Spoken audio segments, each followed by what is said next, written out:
Nous sommes très heureux d'apprendre que le président de la République, Joseph Kabila, a donné l'atmosphère linguistique de concertation future.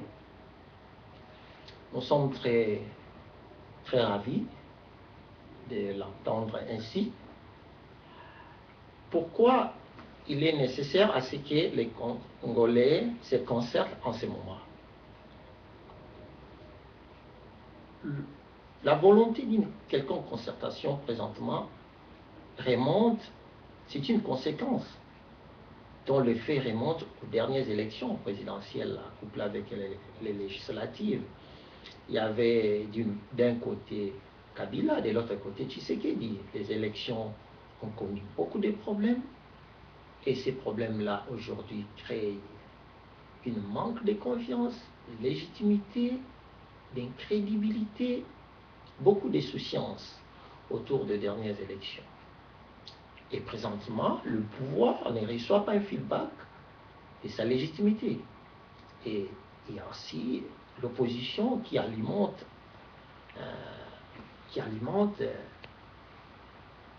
la population. Il y a des malaises.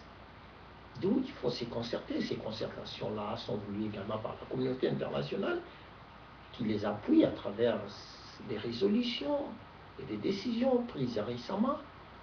Mais le majeur problème, comme je l'ai dit tantôt, c'est Kabila Tshisekedi. Tshisekedi dit que son pouvoir, les résultats des dernières élections ont été détournés de son véritable bénéficiaire, qui est ces derniers. Tshisekedi, mais Kabila plutôt en use présentement. Donc, il y a d'un côté un présumé propriétaire et de l'autre côté quelqu'un qui réclame sa propriété. Alors, moi je pense qu'il est souhaitable, soit il serait souhaitable à ce que ces deux têtes-là soient les têtes d'affiche de ces concertations. Et quant aux autres, ne venir comme accessoires. Comme on l'a dit en droit, l'accessoire suit le principal. Alors, si le président Tshisekedi ne sera pas en mesure ou disposé à rencontrer directement Kabila, je ne vois pas la nécessité de ces concertations. Et ces concertations auront lieu à combien d'étapes? Une seule séance? 2 séances? Ça risque de répéter les aléas du passé, comme avec des conclaves. Première, deuxième, troisième. Mais, à l'horizon, il y a les élections 2016 qui se pointent. Est-ce que les concertations vont se clore avant 2016 ou vont dépasser 2016? Et Kabila,